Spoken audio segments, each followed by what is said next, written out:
Buenas tardes. Presidenta de la Asociación de Alumnos y Amigos de la Universidad de la Experiencia, Carmen Rosa Martínez.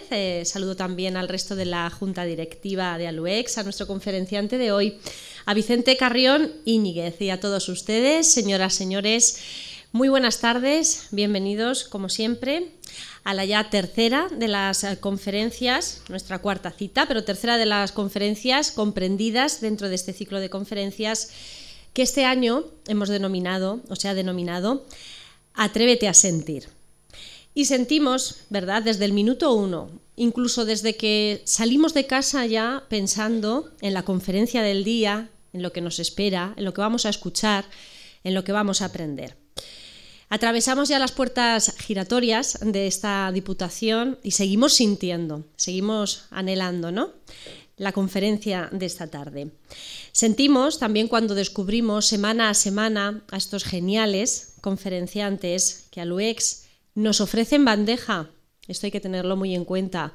ALUEX es una asociación capaz de ofrecernos a estos grandes conferenciantes todos los lunes, y esto, bueno, pues es digno también de admirar y de apoyar. Como siempre recordamos, vamos a hacernos socios de ALUEX, porque hay mucho nivel y para conseguirlo, pues eso, hace falta más apoyos entre todos, pues que ayudemos un poquito. Personalmente, también lo voy a decir, me siento gratificada cuando lunes tras lunes descubro y escucho a grandes profesionales, recibo grandes enseñanzas contadas con gran maestría.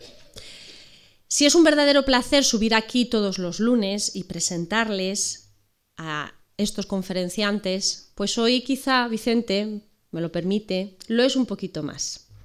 Es incluso un poquito más grato. Siempre lo es, pero hoy un poquito más. Porque el conocer al conferenciante, el tener un poquito más de cercanía siempre da este plus. Vicente Carrión, un amigo del conocimiento, del que enseguida les destacaré, bueno, de manera breve, como siempre, su parte más profesional, pero bueno, quería hacer ese apunte personal que sin duda también va ligado a lo profesional. Gracias, Vicente, por tu cercanía, por tu comprensión, por tu sinceridad y por tu amabilidad, al menos siempre que le he solicitado algún tipo de ayuda. Bueno, pues no ha tardado nada, ha sido muy diligente, entonces por eso siempre hay que agradecerlo. Y gracias también por colaborar en el desarrollo y en la elaboración, por supuesto, de este ciclo de conferencias, porque Vicente Carrión también aquí tiene mucho que decir. Un placer, como digo, presentarte.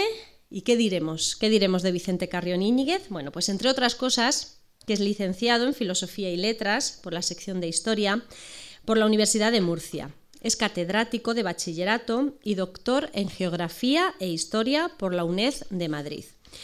Vicente Carrión es miembro de número del Instituto de Estudios Albacetenses Don Juan Manuel y es vocal de la Asociación Hispánica de Estudios Franciscanos. Ha publicado numerosos estudios acerca de temas histórico-artísticos de la provincia de Albacete.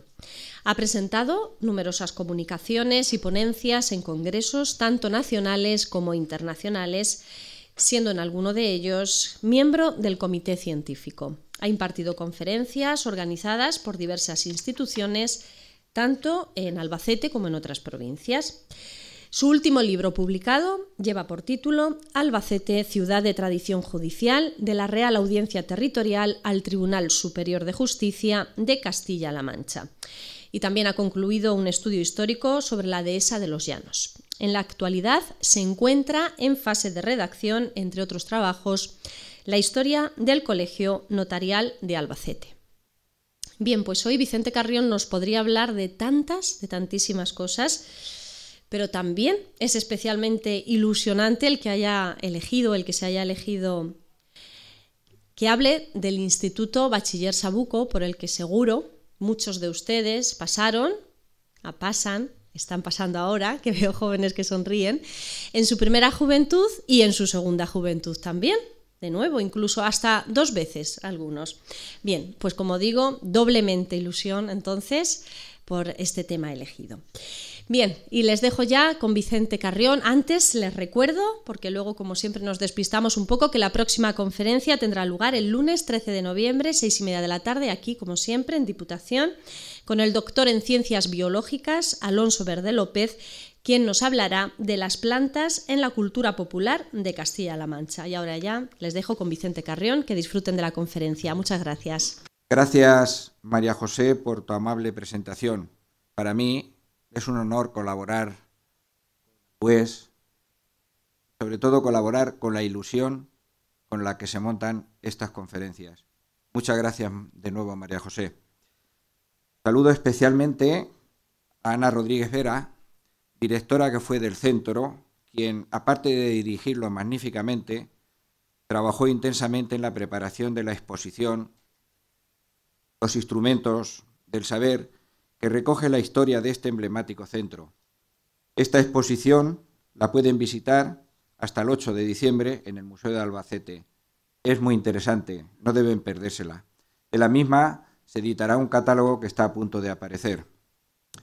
También saludo a Rosaura Suárez, actual directora del Instituto, continuadora de la labor emprendida en 1841 por don Agustín González Rubio, quien fue celoso director y doctísimo catedrático de lógica y filosofía moral. Y saludo también, como no puede ser de otra manera, a tantos docentes, a algunos docentes que han impartido sus clases en este instituto, y también un saludo especial para un grupo de alumnos de segundo de bachillerato que han venido a esta charla.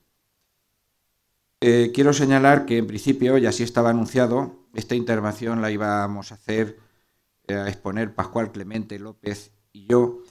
Circunstancias relativas a su actividad laboral le han impedido acompañarme. Pascual Clemente es comisario de la exposición, es funcionario de museos y de él es la segunda parte de esta historia que vamos a exponer.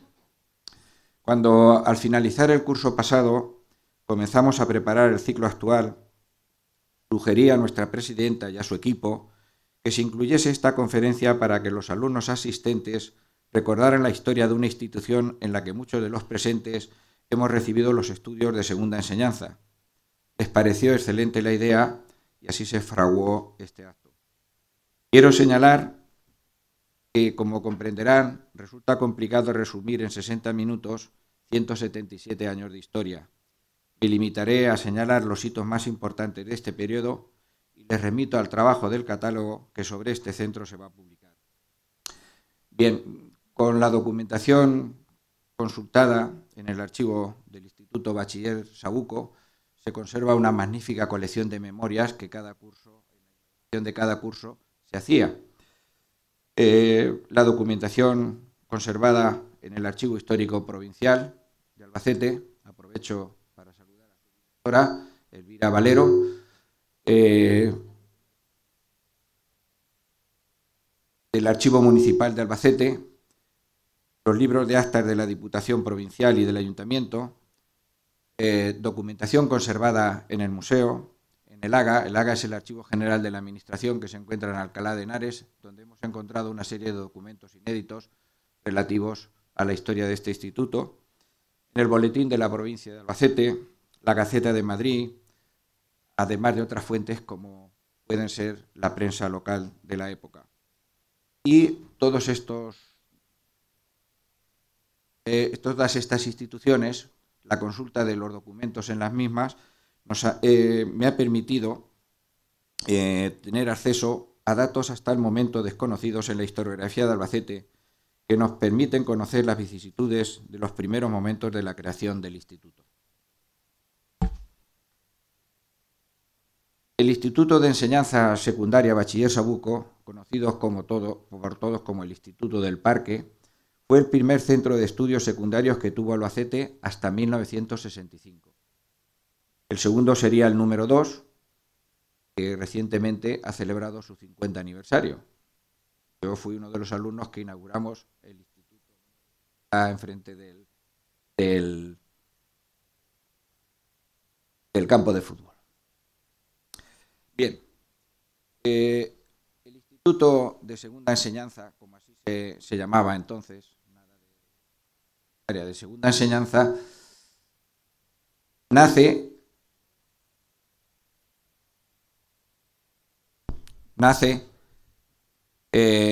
gracias a la iniciativa de una serie de un grupo de padres de familia de Albacete que deciden de forma particular, nada oficial, que a sus hijos se les impartan estudios de segunda enseñanza. Unos padres.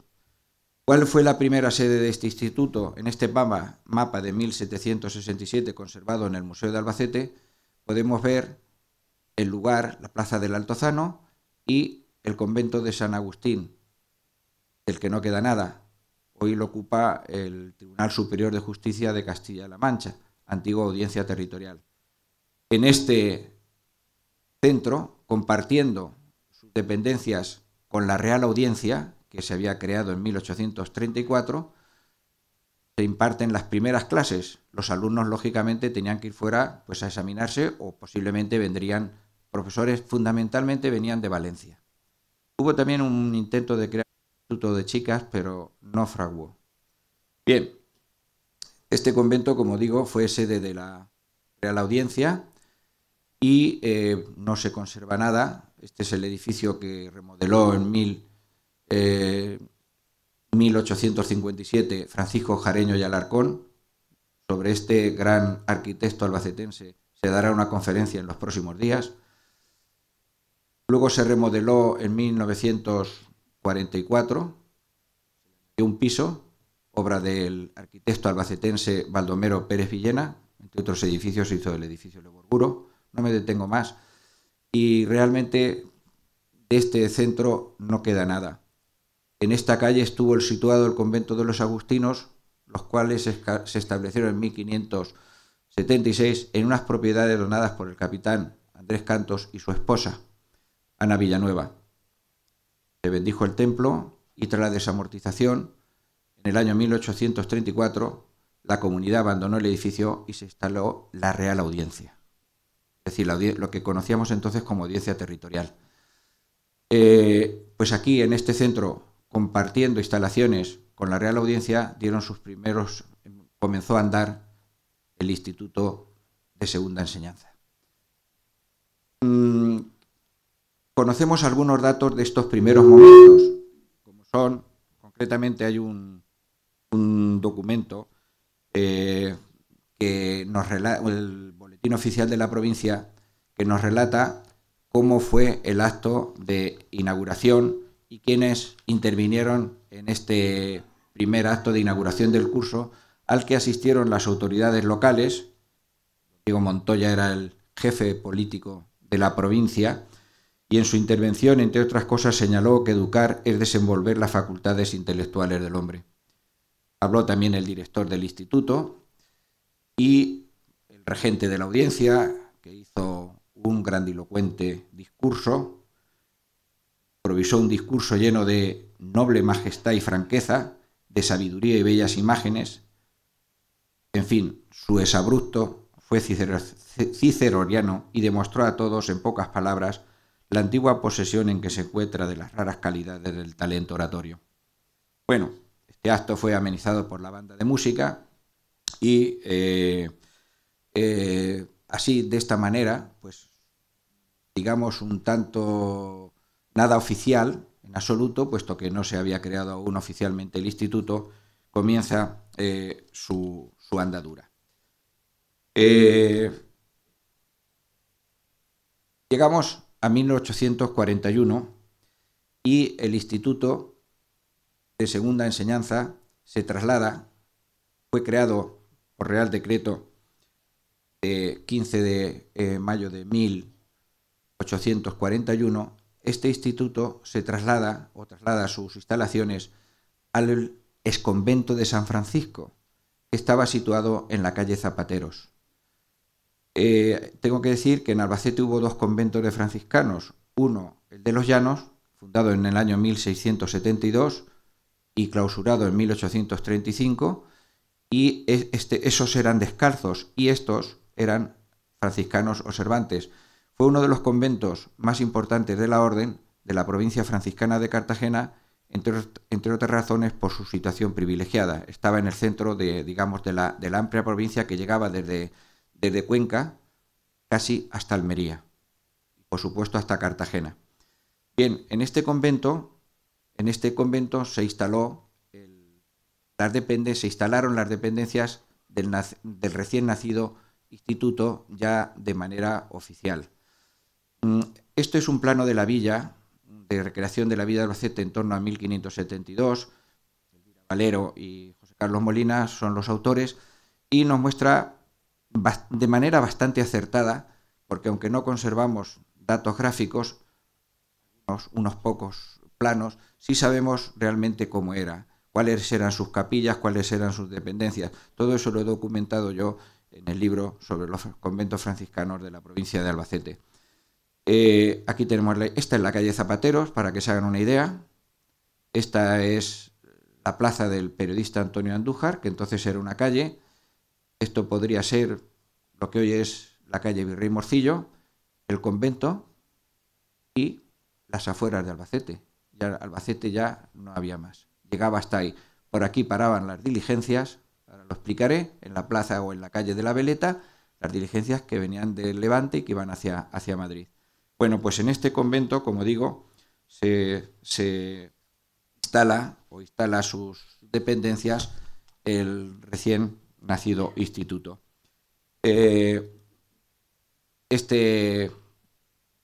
Esta recreación, esta maqueta, realmente nos ilustra de manera muy notable cómo era, porque veremos que en este convento también se instala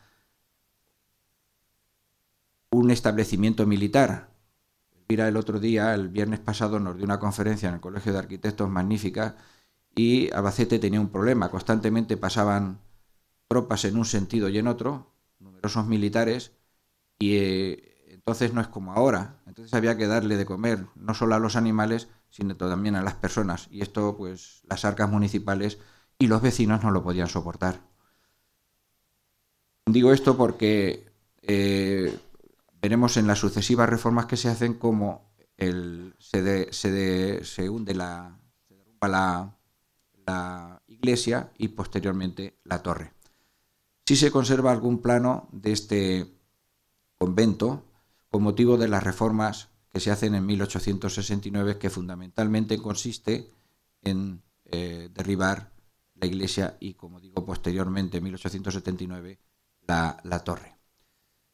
De este convento no quedan restos. Hace 2 o 3 años se hicieron unas excavaciones en la esquina de la plaza del periodista Antonio Andújar con la calle Virrey Morcillo para colocar unos contenedores y salieron restos, huesos y tal. Yo no sé lo que pasó, pero inmediatamente esto se tapó. Yo tuve la suerte de pasar por allí y, claro, inmediatamente volví a casa, hice las fotos y podemos ver, si en un plano más cercano, cómo aquí hay restos. Posiblemente estaría el cementerio, uno de los cementerios de la villa de Albacete, porque entonces en esta época aún no tenía el título de ciudad. En el Museo de Albacete se conservan estos yesos, este capitel y nada más. Bueno, llegamos a 1869, el viejo caserón era un edificio en muchos momentos, en algunas partes, inservible, y se realizan una serie de reformas en la que ya el ayuntamiento y la diputación son, digamos, los que las llevan a cabo, pero siempre en litigio con las autoridades militares que tenían o que ocupaban todo el establecimiento. En 1869, un arquitecto de Albacete, Alfonso Diego Aroca, que trabaja mucho en esta época en la villa, pues realiza un plano en el que ya podemos apreciar cómo algunas partes de este centro están marcadas. Están ya, y aquí vemos el ábside de la capilla mayor, que fue destruida.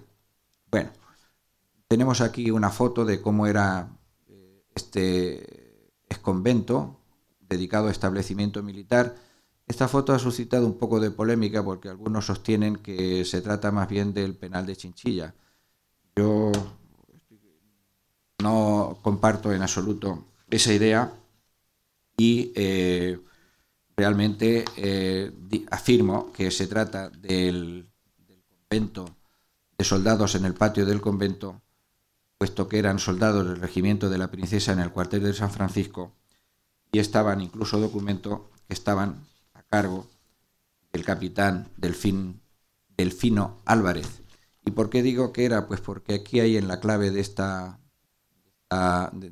arco, aquí en esta clave de esta entrada hay se pueden adivinar, acercándonos mucho, el anagrama de los brazos de Cristo y de San Francisco. Y por tanto tampoco es una construcción tapial que se da en el penal de Chinchilla, ni mucho menos. Para realizar las correspondientes reformas, para adecuarlo a instituto y al cuartel, se realizan estos planos. Este es el antiguo y este es el que queda tras la reforma de 1869 realizada por un militar, que es Enrique del Castillo.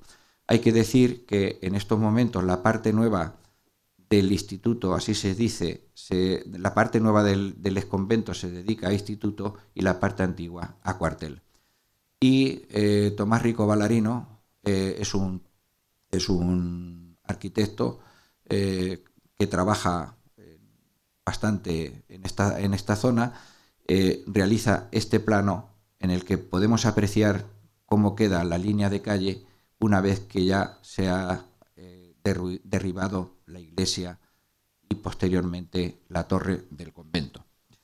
Este plano de 1879 pues está firmado el 4 de abril de 1879, como digo, por el arquitecto Tomás Rico, que realiza numerosas obras. Quiero hacer una advertencia, y es que a pesar de la humildad de las primeras instalaciones que tiene el instituto, como ahora verán, los arquitectos que en él trabajan son de una gran categoría. Tomás Rico nació en Valladolid y fue un arquitecto que trabajó mucho, sobre todo en Murcia. El Ayuntamiento de Cartagena es una obra suya, y no voy a citar más. Bueno, ya queda lo que es el cuartel, la parte que queda aquí al instituto, y aquí hay un espacio que luego pues que es propiedad de la Diputación, puesto que el convento, cuando se desamortiza, los titulares, los propietarios, son la Diputación y el Ayuntamiento, que luego se le añadirá al instituto. Y una vez que se ha derribado la iglesia, podemos apreciar cómo queda en un plano de la villa la situación del instituto. La calle, curiosamente, no se llama calle Zapateros, sino Saturnino López, pero por poco tiempo. Y la plaza de San Francisco se ha ampliado. Esta es la zona que ocupa el instituto, y esta es la zona que ocupa el cuartel. Aquí quería hablar o comentar que en el instituto había una estación meteorológica. Se hace en torno a 1861 con malos materiales, y posteriormente, a principios del siglo, se hace una gran estación meteorológica, como ahora veremos. La Plaza de la Veleta, sostienen algunos historiadores, que se debe a esta estación meteorológica porque allí estaba instalada, y realmente lo que es cierto es que con anterioridad a la instalación de esta estación meteorológica, la plaza, primero calle y después plaza, así se llamaba. Una de las reformas más importantes que se hacen, y estarán de acuerdo conmigo en lo que he dicho al hablar de la importancia de los arquitectos, es la realizada en 1880 por el arquitecto hellinero Justo Millán Espinosa, académico de Bellas Artes y discípulo de Francisco Jareño. Francisco Jareño, una vez terminadas las obras de la Audiencia, como he mostrado anteriormente, colabora y supervisa las obras del Palacio de la Diputación, que es obra realizado según los planos de Justo Millán Espinosa. Si vamos a Murcia, nos sorprenderá la magnífica obra del Teatro Romea y numerosas obras por toda España, incluso hasta en París llegó a diseñar una plaza de toros. ¿En qué consiste la reforma de Justo Millán y Espinosa? El edificio constantemente era un goteo de reformas. Los materiales eran muy pobres, casi todo era tapial, concretamente se agrietaba, en fin, constantemente había que estar parcheando el centro. Y en 1880 él realiza un proyecto en el que se acomete una profunda reforma en el centro. Aquí tenemos un dibujo de una estantería para la biblioteca del instituto, pero que era una biblioteca provincial. Llegó a tener más de 12.000 volúmenes, producto. Yo pienso que la mayor parte de los libros provenían de los conventos, de las bibliotecas de los conventos desamortizados y también de donaciones particulares. Lamentablemente, con tanto traslado, la mayor parte de todos estos libros, que deberían ser magníficos, han desaparecido. Pero sí este dibujo auténtico, que por primera vez conocemos, diseña la biblioteca del instituto. También en 1849, Arturo Mélida y Alinari. ¿Quién es este señor? Pues es un gran arquitecto madrileño, es un gran decorador, es un hombre completo, puesto que dominaba todas las artes. Si van a Madrid, uno de los edificios o uno de los monumentos más emblemáticos en la Plaza de Colón es el monumento a Colón, pues él lo hizo. En Sevilla hizo otro a Colón, a los reyes, a Isabel la Católica en Granada, numerosas obras de arte, de arquitectura, de escultura, de pintura, decoró el Ateneo de Madrid. Era un hombre que diseñaba los vestidos, la tramoya de cualquier espectáculo, obra teatral, musical, etc. Es decir, un hombre realmente muy completo, y él fue el que realizó posiblemente la reforma más importante, que fue en su informe, él era arquitecto del ministerio, decir que lo que había que hacer es hacer un instituto nuevo, que se dejasen de reformas porque no se podía constantemente, el edificio necesitaba todo tipo de reparaciones en todos los órdenes, y lo que más se queja es del estado lamentable, sobre todo higiénico, en el que se encuentra el centro. Este es un dibujo que encontramos en el AGA, en el Archivo General de la Administración de Madrid, hecho por el mismo Arturo Mélida, que demuestra, esto sería la plaza del periodista Antonio Andújar, y este era el váter del despacho del director. Nos da una idea de cuál era el estado de este edificio. Bien, y también él realiza una serie de proyectos, como podemos apreciar, y este dibujo encontrado en el AGA nos ha podido identificar por esta vieja fotografía que este edificio, alguno llega a decir que era la iglesia o la torre del convento de San Francisco, era la estación meteorológica que anteriormente he dicho se reforma en torno a 1900. Y realizó también este plano sobre el instituto, en el que él ya integra este espacio que antes les he dicho que pertenecía a la Diputación. Una vez realizadas las reformas, más o menos el estado del edificio debió ser este, que conocemos por viejas fotografías en las que podemos apreciar la distribución exterior del edificio totalmente reformado. Para terminar esta primera parte de la exposición, comentar que existen algunas fotografías sobre el claustro de profesores en 1917. A finales del siglo XIX, a principios del XX, ya se inician las obras de remodelación, pero sobre todo se tiene claro que hay que hacer un nuevo instituto, pero este ansiado proyecto no llegará hasta el año 1912. Aquí hay que mencionar la persona de Julio Carrilero Gutiérrez, padre del arquitecto que luego haría el actual Instituto Bachiller Sabuco.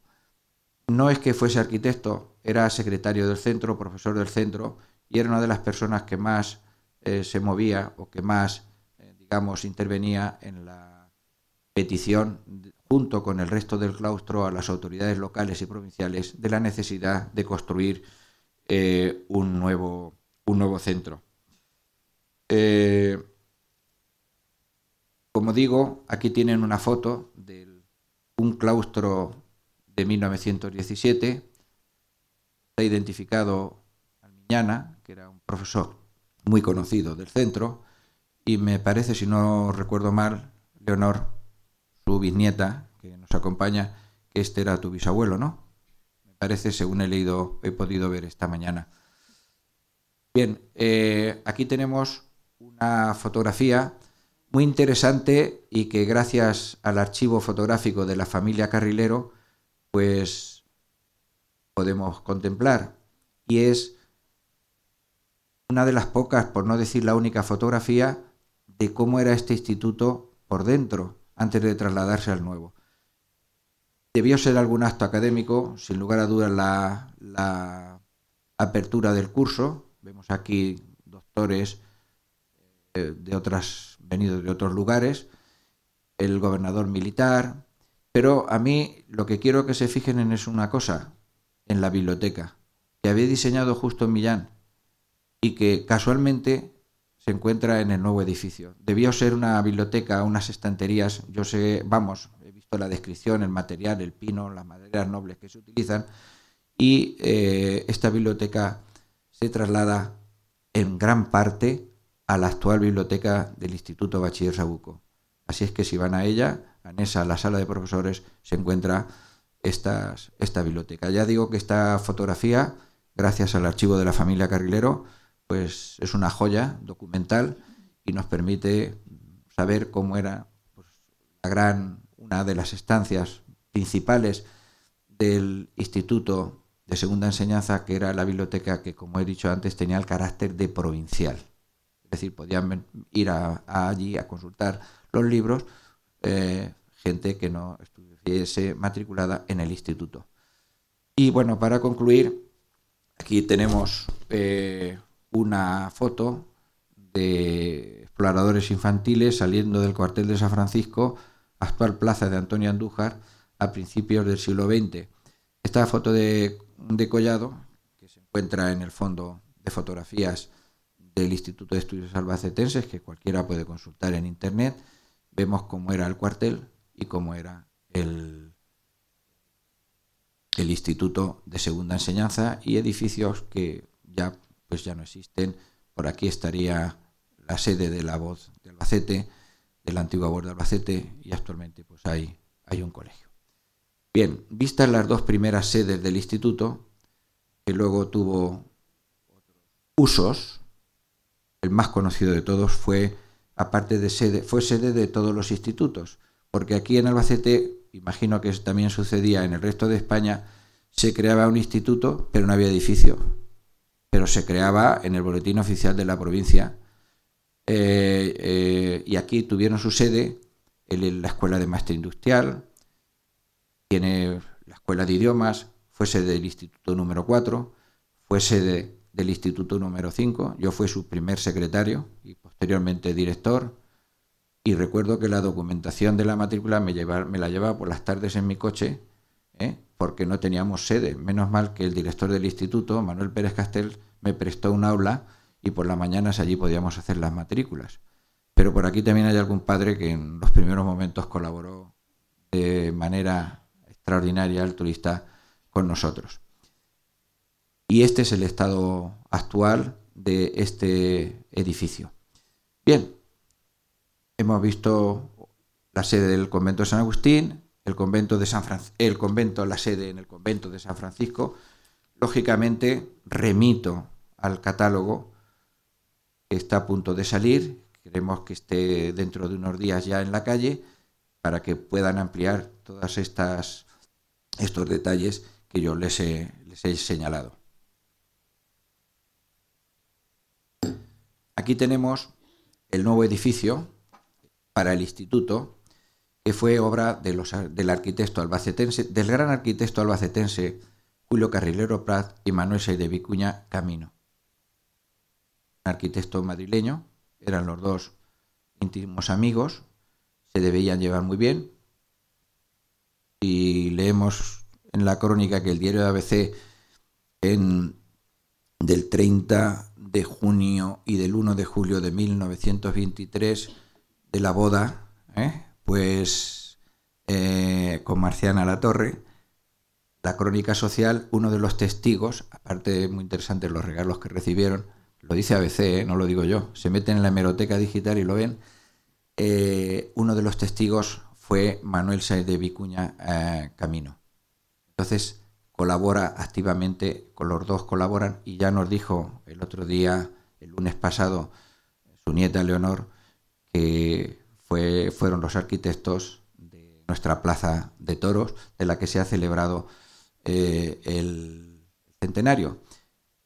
Estamos en 1912 y los primeros pasos para construir en el instituto. Las autoridades, tanto académicas como provinciales, locales e incluso las del Ministerio de Instrucción Pública, han llegado a la conclusión de que el instituto, tras los informes, como les he citado anteriormente, de los arquitectos que vienen de Madrid, que el instituto hay que hacer uno nuevo. Y entonces una comisión de concejales visita el Ministerio de Instrucción Pública en 1912 para gestionar la construcción de un nuevo edificio. A esta petición del ayuntamiento también se suma el claustro de profesores. Gracias a las memorias de aquella época sabemos todos los detalles de esa acta. En septiembre el subsecretario de Instrucción Pública solicita al ayuntamiento que ofrezca el terreno para construir el edificio. Lógico, el ayuntamiento tenía que facilitar, como así hace hoy día, el terreno para la construcción de locales de enseñanza. En octubre el ayuntamiento acuerda ofrecer gratuitamente al Estado el solar para levantar el instituto, un solar que ahora explicaré dónde estaba. Bueno, pero las gestiones se paralizan y hasta 1916 no se reactiva de nuevo el expediente, y en abril el ayuntamiento acuerda por unanimidad ceder al Estado un solar de propiedad municipal en lo que hoy es Avenida de España, antiguo Paseo de la Confianza. En 1917 se anuncia por Real Orden el concurso de proyectos para construir un edificio de nueva planta destinado a Instituto General y Técnico, y en 1918 tiene lugar la adjudicación, el fallo del concurso, que ahora después explicaré. Llegamos a 1923 y allí tenemos esta foto, este magnífico documento gráfico, también facilitado por la familia Carrilero, que es la colocación de la primera piedra, acto que tuvo lugar el 13 de abril de 1923. Se depositaron en una caja de plomo monedas de plata y cobre, un ejemplar de cada uno de los periódicos locales. Había dos, el Defensor de Albacete y el Diario de Albacete, y una acta levantada por el secretario del ayuntamiento. Esta acta decía: en la ciudad de Albacete, a 13 de abril de 1923 y hora de las 5 de la tarde, se reunieron las autoridades, representantes de centros y demás distinguidas personas que firman la presente acta en el solar cedido gratuitamente al Estado por el excelentísimo ayuntamiento junto al Parque de Canalejas, como así se llamaba el Parque de Abelardo Sánchez, para la construcción de un edificio destinado a Instituto General y Técnico, con objeto de colocar la primera piedra para el mencionado edificio, que se levantará a expensas del Estado con arreglo al proyecto redactado por los arquitectos don Manuel Sáenz de Vicuña y don Julio Carrilero Praz, por virtud de las gestiones que para ello realizadas por el excelentísimo señor don Félix Suárez Inclán, el ministro de la Corona, que nos honra en este acto con su presencia y de quien Albacete guardará perpetua memoria por los beneficios tan extraordinarios que este edificio ha de reportar a la instrucción y a la cultura de nuestra ciudad. En algún lugar del instituto sería interesante encontrarlo. La verdad es que yo no sé por qué los arquitectos no tienen costumbre de decir dónde está, ¿no? ¿Es así o no, Leonor? Debe ser por algo, ¿no? Bien, estamos en el año 1923 y aquí tenemos ese magnífico documento gráfico.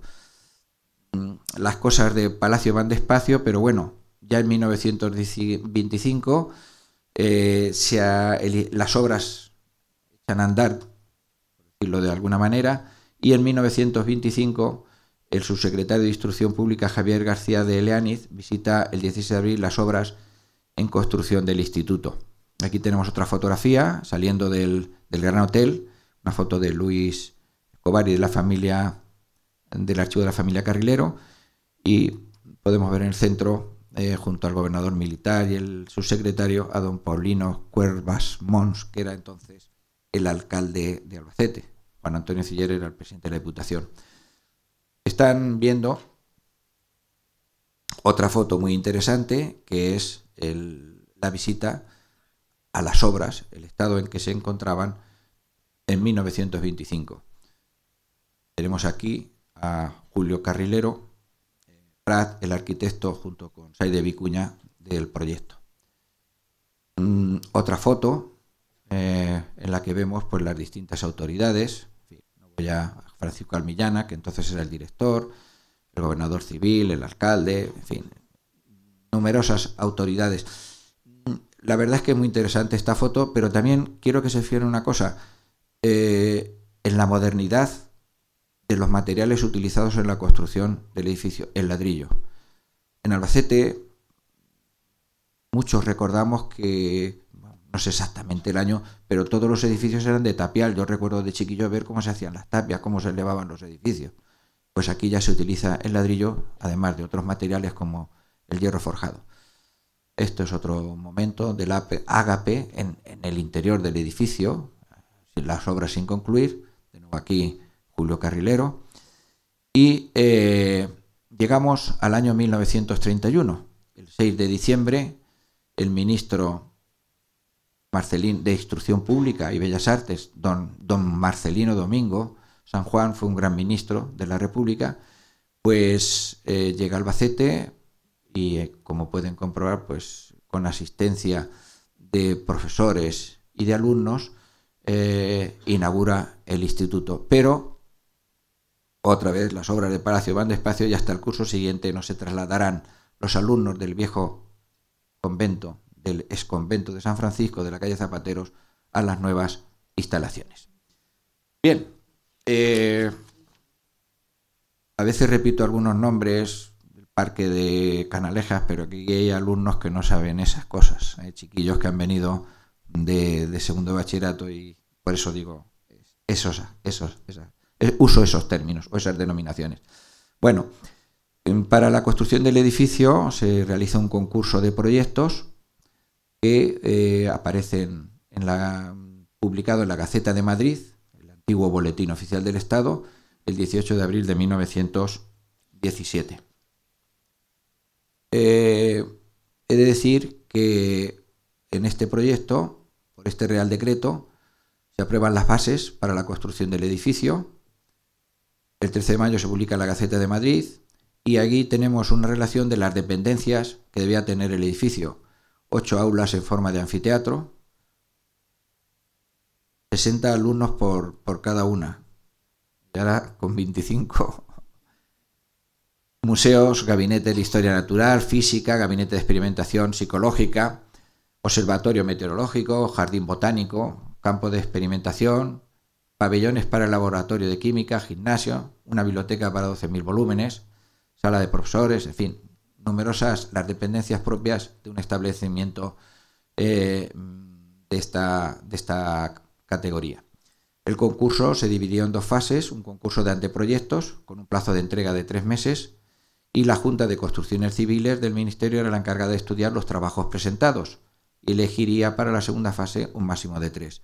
Y luego, la siguiente fase era el concurso de proyectos, que había un plazo de entrega de 4 meses. Se presentaron numerosos anteproyectos. Esto no es que esté aquí por equivocación, es que más o menos tenemos constancia de que se presentaron unos 20. Lamentablemente no se conservan o no hemos podido localizarlos. Posiblemente buscando por otras fuentes se pueda encontrar algo. Vuelvo a insistir en otra cosa, en la categoría de los arquitectos que trabajaron antiguamente en el instituto y que ahora vuelven a trabajar. Teodoro Anasagasti y Yalgán, un gran arquitecto vasco, Francisco Ford y sobre todo Segundino Zuazo Ugalde. En Madrid, en Paseo de la Castellana, están los nuevos ministerios. Pues este señor en 1931 es el que hace el proyecto de los nuevos ministerios siguiendo instrucciones del ministro Indalecio Prieto. Luego, ya terminada la guerra, fue represaliado y ya lo continuaron otros arquitectos. El Palacio de la Música de Madrid también es una de las obras suyas que realmente, como digo, hizo muchas. Julio Carrilero y Ramón Casas Masó. Aquí tenemos el concurso, la memoria que hizo Ramón Casas Masó, y lo que quiero es que vean el proyecto que él hizo. Magnífico, magnífico. La revista La Construcción Moderna, en su número 20 del 30 de octubre de 1917, da cuenta de este proyecto. Dice Casas Masó, arquitecto de Albacete, hizo el Hospital Provincial, entre otras obras, no voy a detenerme aquí en eso. Toda construcción de carácter público debe tener su fisonomía especial que demuestre al observador el fin o el destino del edificio. Y él realmente diseña este impresionante edificio. Dice: entiendo que tenemos fuente de inspiración en la severidad y rigidez de las líneas bien aplicadas y en la acertada proporcionalidad de los vanos y macizos, modernizada, buscando siempre gran diafanidad, con cuyos elementos, sin abusos decorativos, llegamos al carácter típico que exprese el fin social del edificio, dotándola a la vez de abundante luz y aire, que son elementos primordiales en estos centros docentes de conformidad con la moderna pedagogía. Es decir, estaban en línea con las corrientes pedagógicas que había en la época. La construcción moderna de octubre de 1917. Aquí tenemos los planos de Ramón Casas Masó, del gran arquitecto albaceteño. Esta es la Avenida de España, antigua Avenida de Rodríguez Acosta, antigua Avenida del Bachiller Sabuco y primer Paseo de la Confianza, que es como así se llamaba. Prácticamente Albacete terminaba aquí, antes de la Fuente. A la altura del Gobierno Civil, de lo que hoy es la subdelegación del Gobierno, terminaba Albacete. Y en este solar, ya que está el plano, voy a dar algunas características. Las premisas que tuvieron en cuenta los arquitectos, sobre todo los ganadores del proyecto, fue premisas de salubridad, higiene y luz. El instituto actual es un instituto muy luminoso. La verdad es que el entorno se merece esta luminosidad. La situación es la zona del ensanche frente al Parque de Canalejas, hoy de Abelardo Sánchez. Era un polígono irregular de 4 lados. El mayor daba al Paseo de la Confianza y Avenida de España, el menor a Teodoro Camino y los dos restantes al norte con la huerta de Pascuala Gómez y al este con la huerta de Micaela de la Bastida. Todo esto eran campos, eran bancales. En 1911, cuando se hace el parque, eso eran bancales, azafranares, en fin. La extensión ocupaba un solar de 3.536 metros cuadrados y de manera magnífica, como veremos posteriormente, los arquitectos diseñan un edificio con dos ejes, uno paralelo a la línea de fachada y otro perpendicular al mismo. El proyecto del edificio debía tener sótanos y cubiertas, planta baja, primera y segunda. En cuanto a los sistemas de construcción, como he señalado antes, se desechó el tapial, siendo sustituido por el ladrillo. Para la fachada principal se utilizó la sillería de piedra natural de Borriol, Castellón, y también se utilizó hierro para los forjados. El costo de las obras fue de 1.417.982,89 pesetas. Es lo que estaba presupuestado 1.100.000. Ya en aquella época también se subió un poco las cosas. Bien, como dato anecdótico, decir que el constructor, el que hizo las obras, fue Manuel Gil Enguídanos, que luego lo vamos a ver trabajando en el estudio que estoy haciendo yo del Colegio Notarial, también en el Colegio Notarial con Julio Carrilero Prat, que es el autor también del Colegio Notarial. Bien, un magnífico edificio. Este dibujo ya nos lo presentó Leonor el otro día, en el que, bueno, la diafanidad, la horizontalidad son las líneas que predominan en esta fachada que brevemente comentaremos. Bueno, en 1917 se seleccionan 3 proyectos y el proyecto ganador fue el firmado por Julio Carrilero Prat y Manuel Sáenz de Vicuña Camino. Un nieto de Sáenz de Vicuña nos ha facilitado algunos datos para la elaboración del catálogo.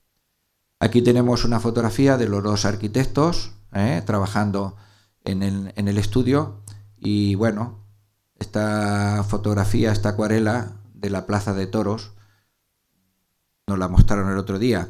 Hay que decir que se los adjudicaron a estos jóvenes arquitectos, sobre todo a Julio Carrilero, que era muy joven, prácticamente estaba reciente concluida su carrera, porque venían con el aval de haber sido aprobado, de haber hecho la Plaza de Toros en 1917. Luego eran arquitectos de confianza. Brevemente, Julio Carrilero Prat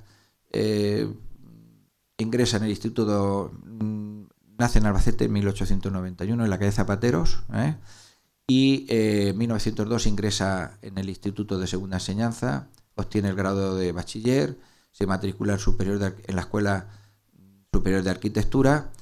En 1916 realiza el ejercicio de reválida en esta arquitectura y en 1917 obtiene el título de arquitecto, y ese año diseña la Plaza de Toros. Como hay más datos, decir simplemente que en el caso de Albacete pues fue arquitecto municipal, arquitecto provincial, arquitecto de la diócesis de Cartagena-Murcia. La de la diócesis de Albacete aún no existía, y sin lugar a dudas fue el arquitecto, fue académico de Bellas Artes. Una cosa que sin duda es un título, un nombramiento, un honor que sin duda sería de los que más satisfacción le causaría.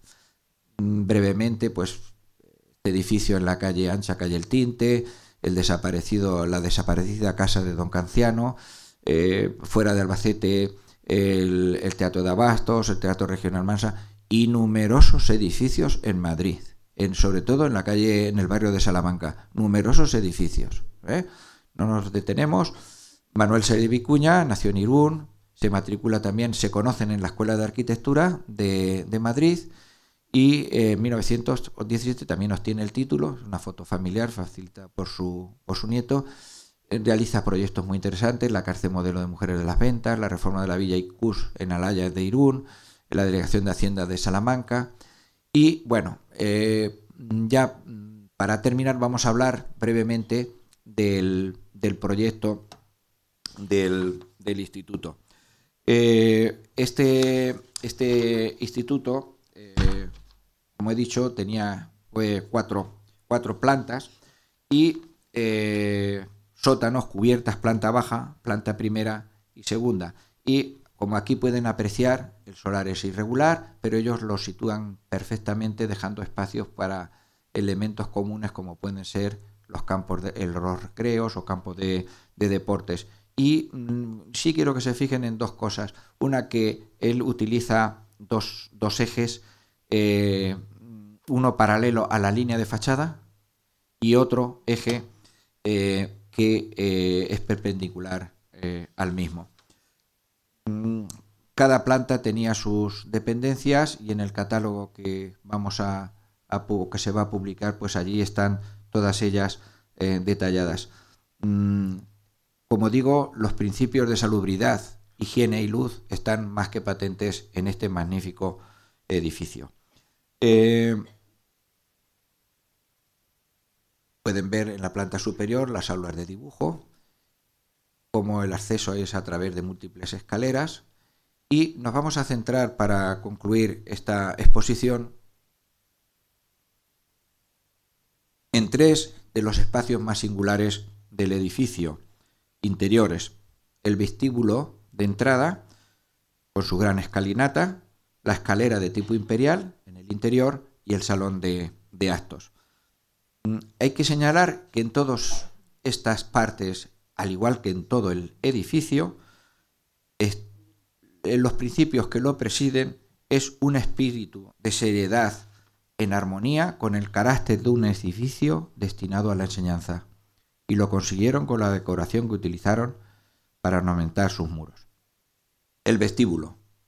Entramos, es un espacio cuadrado, más bien rectangular, 14 peldaños de mármol, 3 vanos, el central más ancho y 2 más pequeños. Y lo que nos llama la atención es la luminosidad y cómo está revestido por un zócalo de azulejos de serie con técnica de alicatados que muestra una composición de grandes recuadros. Estos azulejos de serie son de la fábrica, fueron hechos en la fábrica Ramos Rejano de Sevilla, con motivos decorativos que encontramos, motivos decorativos tomados de azulejos del siglo XVI que encontramos en la Casa de Pilatos de Sevilla. El otro gran espacio de este instituto es la escalera principal, yo digo la escalera imperial, de tipo imperial con tiro de arranque y otro de vuelta, y está construida con peldaños y balaustrada de mármol gris, posiblemente de Novelda. Los 2 primeros peldaños, si se dan cuenta, son redondos, no son geométricos, son curvos, y el resto de sección rectangular. La baranda, de diseño geométrico, se compone de piezas verticales de sección cuadrada, interrumpida por pilotes rectangulares de forma quebradas que sujetan y sirven de unión de los diferentes tramos de la barandilla. La verdad es que al observar esta escalera, desde mi punto de vista es un poco... Yo esto si pudiese lo quitaría, pero las necesidades del centro, los conserjes, las fotocopiadoras, la verdad es que ha roto un poco la diafaneidad de la escalera, porque al analizar la escalera desde el punto de vista estilístico se observa un buen diseño y una extraordinaria calidad dentro del estilo imperante, más o menos en la época que era el Art Deco. Diversas partes de la escalera, a que podemos observar pues la diafanidad de todo el conjunto, la luminosidad. Los muros del segundo tramo de la caja de escalera están abiertos en ambos lados, facilitando la iluminación lateral que se recibe de los patios. También en el piso de ático se abre una galería dintelada compartimentada con pilastras. La caja de escalera se cierra con una vidriera bordeada de una cenefa continua de roleos y en cada ángulo el escudo municipal de Albacete.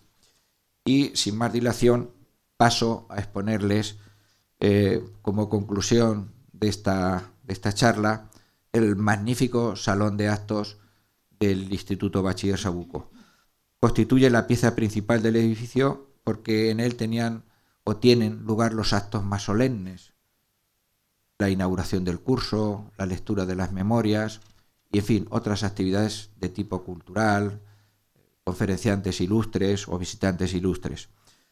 El salón de actos, los arquitectos lo proyectan en la tercera crujía de la planta principal, ocupando una altura hasta el plano de áticos. Es un conjunto muy ecléctico que combina dobles pilastras de orden jónico, voy a poner esta foto que se ve mejor, dobles pilastras de orden jónico del primer cuerpo con una galería corrida dividida por columnas en la zona superior y rematada por un entablamento. Apreciar en esta fotografía. Un entablamento compuesto por arquitrabe con decoración de ovas, friso corrido con roleos dorados. Aquí se aprecia mejor, con roleos dorados y cornisa denticulada. Luego, pues del centro del salón pende una gran araña de cristal. Es interesante decir y señalar que sobre el estrado se sitúa en la parte central un basamento con dobles columnas pareadas, sobre las que sostienen un frontón triangular partido a ambos lados y con 2 esgrafiados dos esgrafiados que representan este de la derecha. Este esgrafiado aparecen representadas 4 figuras clásicas apoyadas sobre base de rocallas envueltas por el humo de un pebetero. Representa a la diosa Minerva, su casco, su lanza, y otros personajes que sin lugar a dudas hacen alusión al destino o al fin al que se dedica este centro, como puede ser la geometría o como puede ser la geografía o el rollo que hace alusión a la historia, que lleva la figura central, mientras que un personaje imberbe pues contempla la escena sin aportar nada a la misma. El segundo esgrafiado es este que tenemos aquí, ya no es la diosa Minerva, es la diosa Ceres, la diosa de la agricultura, tocada con corona de espigas, de trigo, portando una antorcha en su mano derecha y unas de espigas en la izquierda. Y a su derecha pues se ven, en este caso a su izquierda, se ven 3 figuras masculinas que hacen también, no paso a detallarlas, alusión a las enseñanzas que en el centro se imparten, como la geografía, el derecho, etc. Este magnífico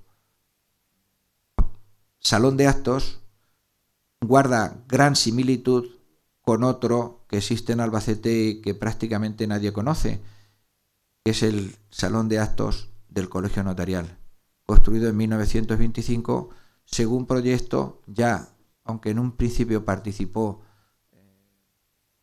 Miguel Muñoz o Manuel Muñoz, el proyecto es totalmente de Julio Carrilero Prat, que es otro de los edificios singulares que él hizo en Albacete. Más o menos hay cierta similitud.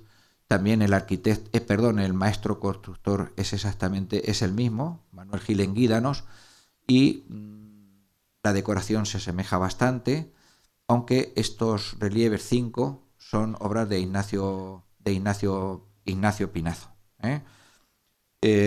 Parece ser que también, y esto estamos ahí un poquito investigándolo, pudo tras ser el decorador un tal Gabriel Ochoa, y las pinturas pueden deberse a una fábrica murciana que se llamaba Atenas, la Sociedad Atenas Sociedad Anónima, pero esto es un detalle que no conocemos y que está por confirmar.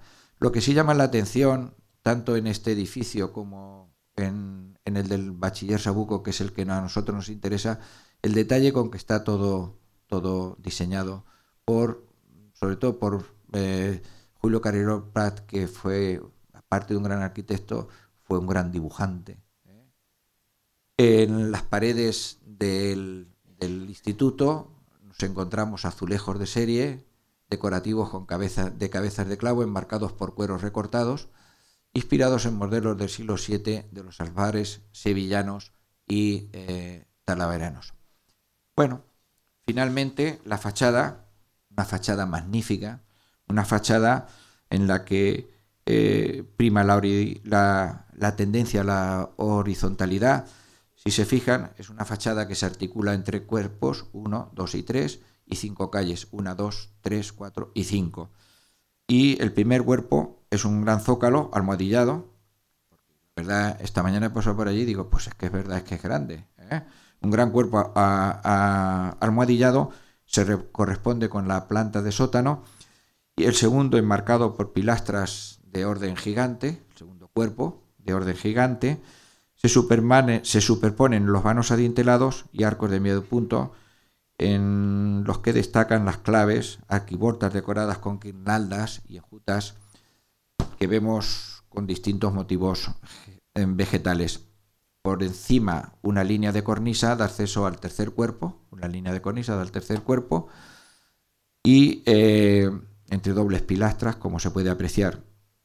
Y todo el conjunto queda rematado por un antepecho que recorre totalmente el perímetro de la obra.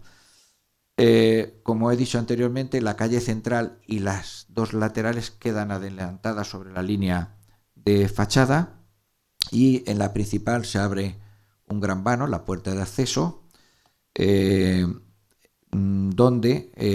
sobre el cual, decorado con motivos vegetales, donde se abre también un gran arco sostenido por pilastras pareadas, un gran ventanal que contribuye a dar luminosidad a la parte central del edificio y en cuya, digamos, clave, para que me entiendan, se sitúa el escudo de Albacete. Como digo, la horizontalidad, la diafanidad, la pureza de las líneas es una de las características de esta magnífica fachada.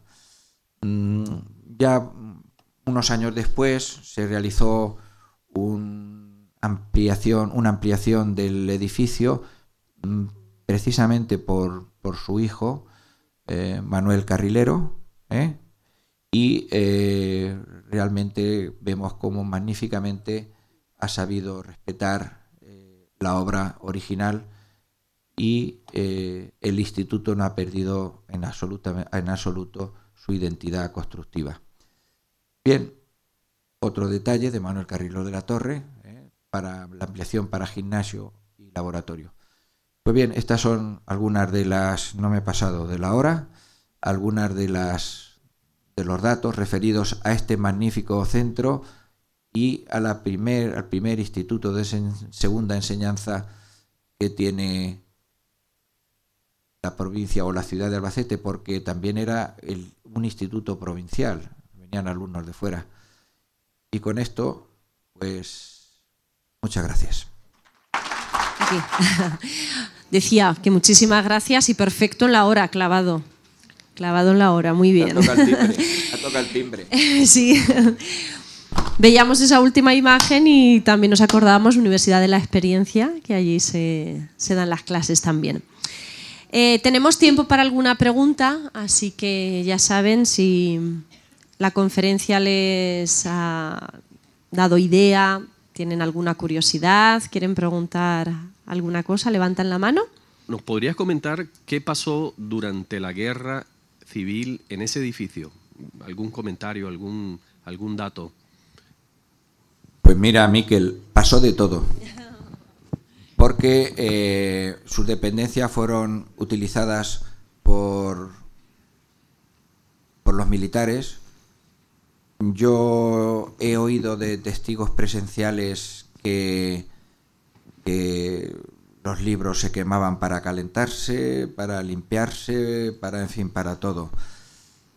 Afortunadamente, las instalaciones no sufrieron gran deterioro, pero sí se perdieron muchos elementos, sobre todo de la biblioteca. He de decir que también el instituto, puesto que era el espacio más grande que en estos momentos tenía Albacete, en algún momento se llega a utilizar como lugar para juicios, sobre todo los que se celebran en Albacete a raíz de la Revolución de 1934, la Revolución de Asturias. Pero como aquí hay una persona que sabe de eso 1000 veces más que yo, le cedo la palabra y que nos lo amplíe a todos, que para eso estamos aquí. Leo, mi hermano. Gracias, hermano, y felicitarte en primer lugar por esta brillante conferencia. Además, un instituto que es donde casi todos hemos pasado o hemos hecho el ingreso, un montón de generaciones. Bueno, pues durante la guerra los sótanos fueron almacenes de armamento. Venían de los puertos de Cartagena y de Valencia, y gran parte se almacenaban en los sótanos del instituto. Luego también fue sede de los tribunales populares, y luego pues sus patios se utilizaron también para albergar en otras ocasiones pues todo tipo de vehículos, y sus estancias también sobre todo la parte última, también se utilizó de dormitorio de algunas compañías, y me parece que no sé si llegaron a estar también arriba las brigadas internacionales durante un corto espacio de tiempo. Pues nada, que gracias, Vicente, de nuevo. Vicente, yo quiero exaltar la figura del arquitecto, que aunque yo siendo joven comparado con él, pero aún tuve el agrado de verlo con mi padre en nuestro taller de forja y cerrajería artística, José María Montero.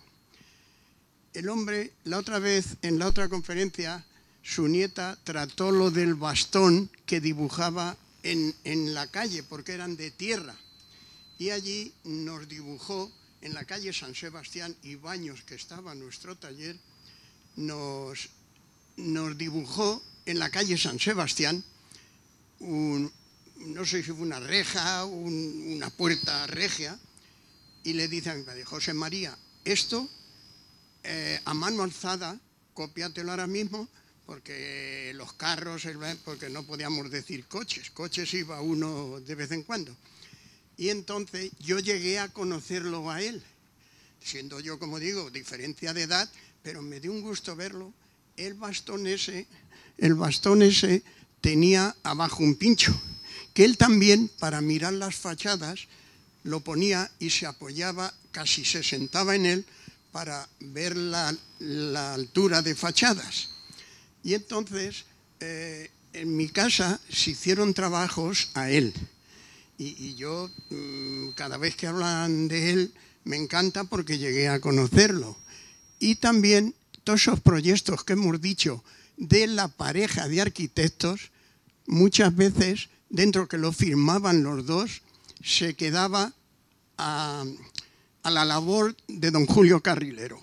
Se quedaba porque el otro se marchaba a Madrid o lo que fuera, pero casi el realizador era él. Sí. Total, que yo me ha encantado haberlo conocido por eso. Y luego a su hijo, Manolo Carrilero de la Torre, igual. Su padre, ¿no? Por eso. Bien.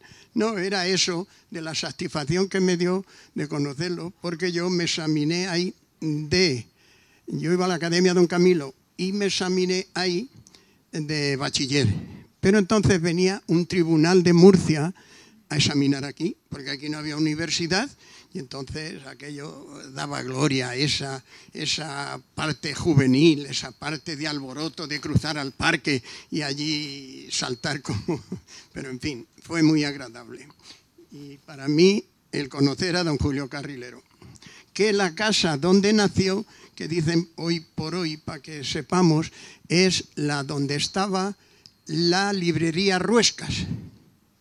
Cuando ha dicho calle Zapateros con la calle de la Higuerica, esa casa vieja que está, no donde está Calzados Oro, sino la de enfrente, esa era el domicilio de don Julio Carrilero. La Plaza Mayor. Plaza Mayor, pero era Zapateros con Méndez Núñez, Méndez Núñez, sí. O calle de las Vigas se llamaba en tiempos. Bueno, gracias. Tenemos un detalle.